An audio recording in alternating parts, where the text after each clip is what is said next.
तो ये जो फॉर्म्ड एलिमेंट होता है मैंने बता ही दिया है।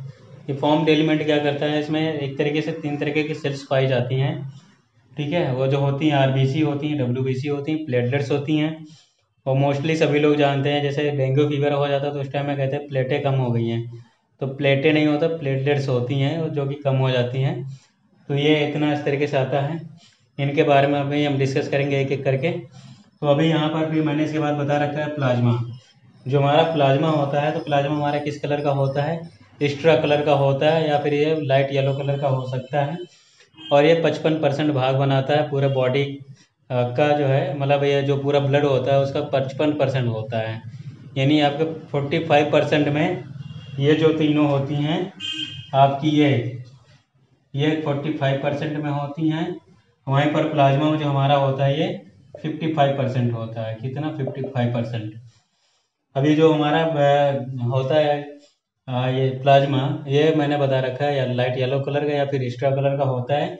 यानी बहुत ही येलो कलर का, बहुत ही कम येलो कलर का होता है। ठीक है, ये अगर ये येलो कलर किसकी वजह से होता है, इसमें लाइट थोड़ा सा ही जो है ज़्यादा होता है, क्या, बिलिवर्डिन नाम का एक मतलब केमिकल्स होता है, यानी पिगमेंट होता है, उसकी वजह से होता है। और ये जो हमारा ब्लड का कलर होता है रेड कलर, वो किसकी वजह से होता है, उसमें ये आरबीसी प्रेजेंट होती हैं। इन आरबीसी की वजह से हमारा जो ब्लड का कलर होता है वो रेड होता है। और इन आरबीसी में क्या होता है, आयरन होता है। इस आयरन की वजह से हमारा ब्लड जो होता है रेड कलर का दिखाई देता है। ये जो ब्लड होता है, जब तक ये अगर ऐसे रहता है तो ये किस मतलब ट्रांसपेरेंट नहीं होता है, ऑब्लिक ट्रांसपेरेंट होता है। ठीक है, इसके बाद जो प्लाज्मा की बात करते तो ये 55% पूरे बॉडी का वेट, जो पूरा ब्लड होता है उसका 55% भाग बनाता है। और अगर बात करें एक 70% केजी में, जो हेल्दी 70% केजी होगा, उसमें इसका जो क्या नाम है परसेंटेज होगा या फिर क्या नाम है कि लीटर्स में देखा जाए तो कितना होता है, 3.5 के जी के लीटर्स के बराबर होता है। 3.5 लीटर्स के बराबर होता है। ठीक है, एक 70 किलो के आदमी में। और जिसका जो कंपोजिशन होता है प्लाज्मा का, वो कितना होता है, 91% जो होता है इसमें क्या होता है, वाटर होता है। कहीं कहीं 90 भी दे रखा होगा, 90 से मतलब 91% या 92% दे रखा होता है कहीं। 91% मतलब 90 से 92% क्या दे रखा होता है, वाटर दे रखा होता है प्लाज्मा के कंपोजिशन में। और इसके बाद जो होता है 9 to 8% में जो होता है वो आपके प्रोटीन्स हो जाते हैं। और इस साथ ही साथ क्या हो जाता है, आपका इनऑर्गेनिक सब्सटेंस हो जाते हैं, यानी ऑर्गेनिक सब्सटेंस और इनऑर्गेनिक सब्सटेंस। तो आगे चलो देखते हैं हम और इसमें क्या क्या हो सकता है। तो अभी हम बात यहाँ पर प्लाज्मा की करेंगे। ठीक है, मैं इसको रफ कर दूँ, अगर किसी को स्क्रीनशॉट लेना हो तो ले सकता है, नहीं तो आगे फिर देखते हैं हम। चलो आगे देखते हैं हम।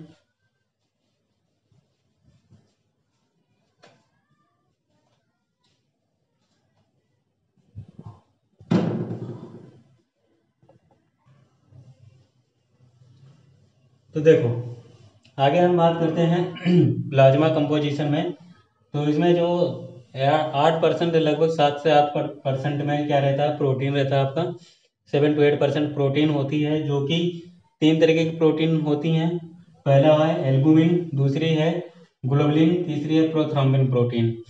जो एल्बुमिन प्रोटीन होती है 4.5 में कई परसेंट में होती है, नहीं, ये लगभग 4 से 4.5% में होती है। और जो ग्लोबुलिन होती है 2.5 से मतलब 2 से लेकर 5% तक की होती है। इसी तरीके से प्रोथ्रोम्बिन होती है।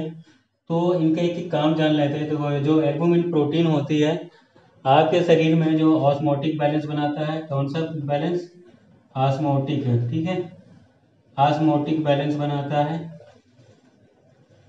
अब ऑस्मोटिक बैलेंस तो सोच रहे हैं क्या होता है। तो भैया आपके शरीर में जो पानी आप पीते हैं, और वो पानी पीने के बाद क्या होता है आपके शरीर में, जहाँ जिस जगह रिक्वायरमेंट होती है पानी वहाँ पर पहुँच जाता है और रुका भी रहता है।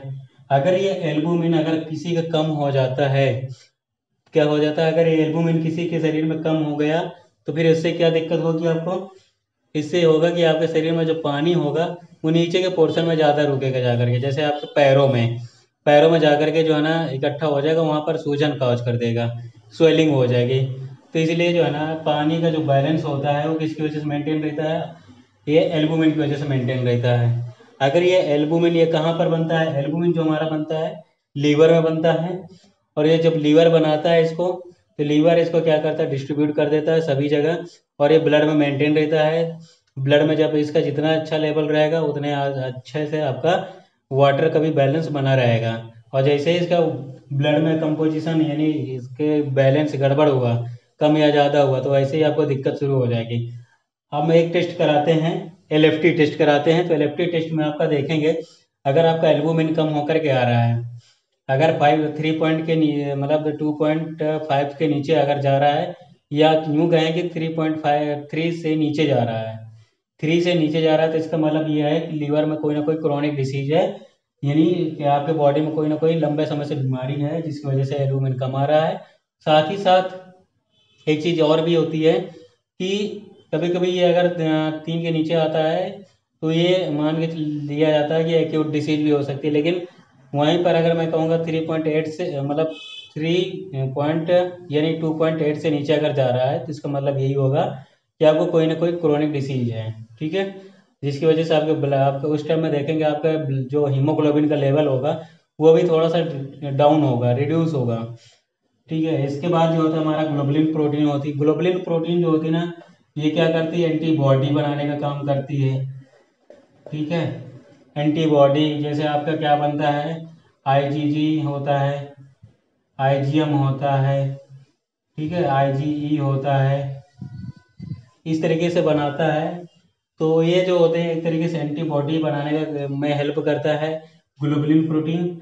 साथ ही साथ ये और कहाँ पर, एक हमारा जो हीमोग्लोबिन होता है वहाँ पर जा करके हेल्प करता है, यानी आपके हीमोग्लोबिन बनाने में भी हेल्प करता है। और ये जो थ्रोम्बिन प्रोटीन है, प्रोथ्रोम्बिन प्रोटीन होती है, ये कहाँ पर रहती है, प्लेटलेट्स में भी रहती है और साथ ही साथ आपके प्लाज्मा में रहती है। जिसकी वजह से क्या होता है कि जब आपको कहीं चोट लग जाती है या फिर चाकू वाकू से कहीं कट लग जाता है, वहाँ से ब्लड निकलता है, तो जब ब्लड निकल रहा होता है उस टाइम में ये जो प्रोथ्रोम्बिन प्रोटीन होती है, प्रोथ्रोम्बिन, ये कन्वर्ट हो जाती है किसमें, थ्रोम्बिन प्रोटीन में कन्वर्ट हो जाती है। जिसकी वजह से वहाँ पर थ्रोम्बिन प्रोटीन जा करके थ्रेड लाइक स्ट्रक्चर बनाती है। थ्रेड लाइक स्ट्रक्चर बनाने के बाद क्या करता है, वहाँ पर जाल जैसा बिछ जाता है, जहाँ पर घाव बनता है, आपका कट लग जाता है और वहाँ पर ब्लड बहने को रोकता है, ठीक है। इसके बाद फिर देखेंगे आपका थोड़ा सी मात्रा में जो है प्लाज्मा बाहर निकल आता है, वो येलो कलर का होता है, ठीक है। अच्छा, जो हमारा ये प्लाज्मा होता है वो ट्रांसपेरेंट भी होता है, इससे उधर की चीज़ें देख सकते हैं लेकिन पूरी तरीके से नहीं देख सकते हैं। इसके बाद इस प्लाज्मा में जो है और क्या पाया जाता है, विटामिन पाई जाती हैं। विटामिन से जो हमारी होती हैं, जैसे विटामिन मैं कहूँ B12 हो जाती हैं ना, B12, इसके बाद B6 हो जाती है, B3 हो जाती है। इसी तरीके से B6 मान लो, विटामिन डी मान लो के होती है ना, ई होती है, विटामिन ई। तो इस तरीके से विटामिन सी होती है। तो ये जो विटामिन होती हैं वो कहाँ पर पाई जाती है, हमारे प्लाज्मा में पाई जाती हैं। तो इनका भी हम ब्लड टेस्ट कराते हैं। ऐसा नहीं है कि आपका ब्लड टेस्ट में विटामिन वगैरह नहीं लिखे जाते हैं। आपको अगर जब ज़्यादा दिक्कत होती है तो डॉक्टर 3 टेस्ट ज़्यादा रिकमेंड करते हैं। एक विटामिन D3 या D25, ठीक है, विटामिन D3 या D25। इसके बाद विटामिन B12 बहुत ज़्यादा लिखा जाता है। इस तरीके से टेस्ट लिखे जाते हैं। फिर इसके बाद कुछ हार्मोन्स होते हैं।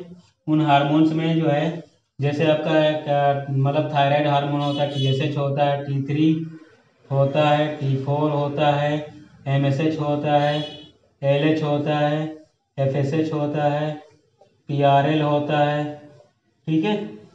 और भी हार्मोन्स होते हैं। तो इस तरीके से हार्मोन्स का भी क्या नाम है, टेस्ट किया जाता है। मेल्स में टेस्टोस्टेरोन पाया जाता है,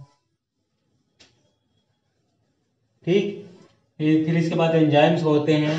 अब एंजाइम के लिए जब आप LFT टेस्ट कराते हैं तो वहाँ पर आपको देखने को मिलेगा SGPT देखने को मिलेगा, SGOT देखने को मिलेगा, एल्कलाइन देखने को मिलेगा, ALK देखने को मिलेगा। तो हमारे क्या होते हैं, एंजाइम्स होते हैं। इसी तरीके से और भी बहुत सारे टेस्ट होते हैं, जैसे एसिड वगैरह में फोलिक एसिड हो जाता है ना। तो ये टेस्ट होते हैं कुछ, और ये हमारे ब्लड में पाए भी जाते हैं। और ये सारे टेस्ट जो होते हैं हमारे ब्लड से ही किए जाते हैं। इसके बाद इनऑर्गेनिक सब्सटेंस की बात की जाए तो ये 0.9% के बाद अमाउंट में पाए जाते हैं जो हमारे इनऑर्गेनिक सब्सटेंस होते हैं। उनमें से मैंने पहले ही बता रखा है, एक तो वाटर होता है, प्लाज्मा में वाटर मैंने बता ही रखा है 91% होता है, ठीक है।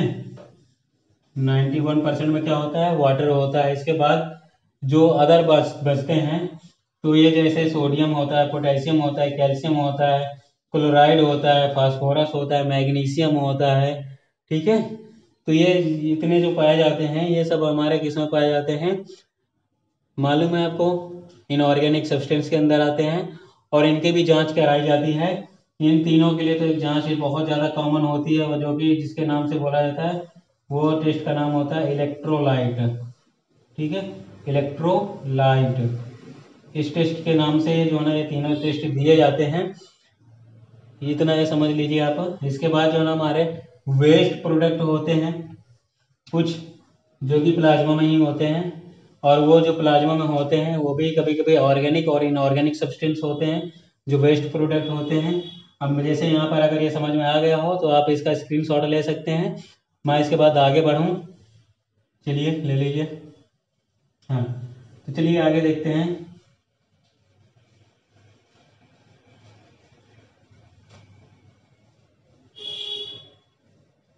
देखो भैया, जो आपका वेस्ट प्रोडक्ट होगा प्लाज्मा में कौन सा होते हैं, तो जो वेस्ट प्रोडक्ट होता है प्लाज्मा में, जैसे आपका यूरिया हो जाता है, ठीक है, यूरिक एसिड हो जाता है, और क्या हो जाता है, कोई बताएगा, और भी होते हैं। तो ये हमारे जो होते हैं ना वेस्ट प्रोडक्ट के अंदर आ जाते हैं। ये भी ब्लड के क्या नाम है जो प्लाज्मा होता है उसमें रहते हैं। अब ये जो हमारा प्लाज्मा होता है उसको दो तरीके से सेपरेट कर सकते हैं। एक तो आपने नाम सुना होगा सीरम, और एक नाम सुना होगा प्लाज्मा। तो सीरम और प्लाज्मा में अंतर आज समझ लीजिए। What is serum and what is plasma, ठीक है। What is serum and plasma, यहाँ पर एंड प्लाज्मा लिख लो। देखो भैया, जब आपका प्लाज्मा में व्हेन प्लाज्मा कंटेन कौन सा, प्रोथ्रोम्बिन,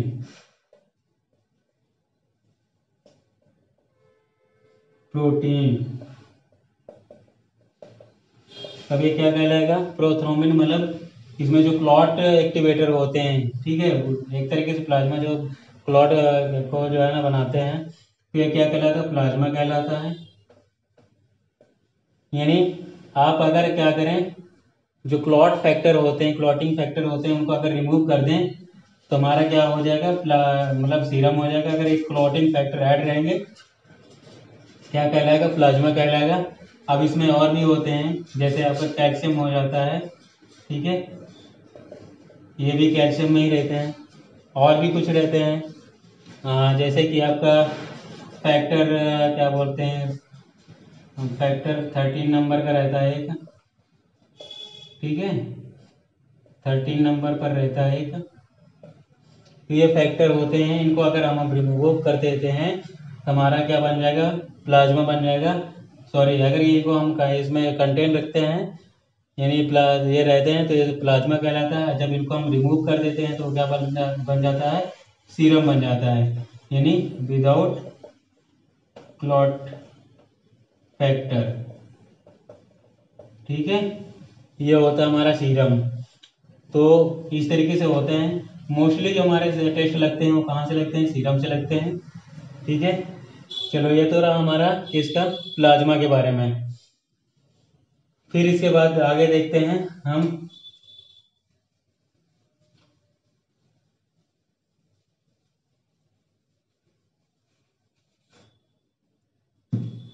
आप इसके बाद आते हैं आरबीसी यानी फॉर्म एलिमेंट में आते हैं। तो जो फॉर्म एलिमेंट होते हैं मैंने बता रखा है 3 तरीके से होते हैं। एक आरबीसी होती है, दूसरा क्या होता है डब्ल्यूबीसी होता है, तीसरा क्या होता है प्लेटलेट्स होती हैं। जो आरबीसी होती हैं इनका दूसरा नाम क्या होता है? इरिथ्रोसाइट बोलते हैं, इरिथ्रोसाइट। जो डब्ल्यूबीसी होती हैं, डब्ल्यूबीसी को फुल फॉर्म क्या होता है? White blood cells. ठीक है, इसका जो दूसरा नाम होता है वो क्या होता है? ल्यूकोसाइट होता है।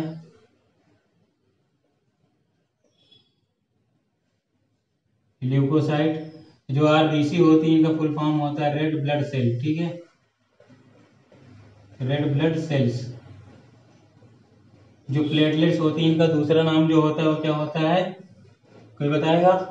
कमेंट जरूर करना, प्लेटलेट्स का दूसरा नाम क्या होता है। चलो मैं बता दे रहा हूँ, इनका नाम होता है थ्रोम्बोसाइट या थ्रोम्बोस।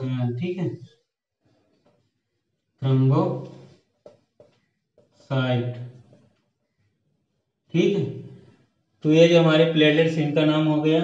अब ये इसके बाद ये जो हमारे आरबीसी वगैरह होती हैं, एक एक इनको करके देखते हैं। ठीक है, तो सबसे पहले यहाँ पर हम अगर बात करें आरबीसी की, तो आरबीसी के बारे में मैंने एक जॉइंटिस वाला बना रखा है चैप्टर। तो वहाँ पर जा कर के विजिट कर लीजिएगा, मैं उसका लिंक डिस्क्रिप्शन में दे दूंगा। वहाँ पर एक बार देख लीजिएगा, यहाँ पर फिर से देख लीजिए। मैं ज़्यादा इस वीडियो में अभी नहीं बताऊंगा, इसके बाद मैं नेक्स्ट वीडियो अपलोड करूंगा, उसमें पूरा डिटेल में बताऊंगा और अच्छे से। तो इसमें थोड़ा सा आरबीसी का इंट्रोडक्शन दे रहा हूँ इसके बाद नेक्स्ट वीडियो में, क्योंकि थोड़ा सा टाइम की कमी है। ठीक है, तो यार हाँ चलो आगे देखते हैं आरबीसी जो होती हैं। तो आरबीसी क्या करती हैं? देखो, एक तो ये इस तरीके से आरबीसी होती हैं ऐसे करके, और इनका जो साइज होता है वो किस तरह कितना होता है? 7 से 8 माइक्रोमीटर की होती हैं। ठीक है, और ये जो हमारे शरीर में कितना परसेंट, लगभग जो आरबीसी होती हैं ये 40% पूरे होल ब्लड का जो है ना भाग बनाती हैं, पार्ट होती हैं। 40% पार्ट होती हैं आप कितने का? होल ब्लड का। ठीक, इसके बाद कितने परसेंट में, या फिर इसको 45 तक के कहीं किसी बुक में दे रखा होगा, या फिर और कितना दे सकता है? 43 से 44 तक दे रखा होता है। तो यहाँ पर ये मान के चलो, इसको मैं अगर यूँ कहूँ 40 से 45 तक के, 44 तक के दे रखा होता है परसेंटेज में। ठीक है, इसके बाद जो आरबीसी होती है हमारी, इनकी लाइफ स्पैन कितनी होती है? जो लाइफ स्पैन इनकी होती है वो कितनी होती है? 120 डेज की होती है। यानी एक आरबीसी जो होती है वो कितने दिन तक की जिंदा रहती है? 120 दिन तक की जिंदा रहती है। इसका जो साइज होता है कितना, 7 से 8 माइक्रोमीटर की होता है।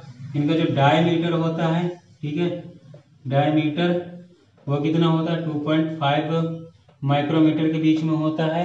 यानी अगर आरबीसी ऐसे करके है ये, तो इसको हम अगर डायमीटर में देखें तो आरबीसी एक ऐसे करके बनी होती है, ऐसे।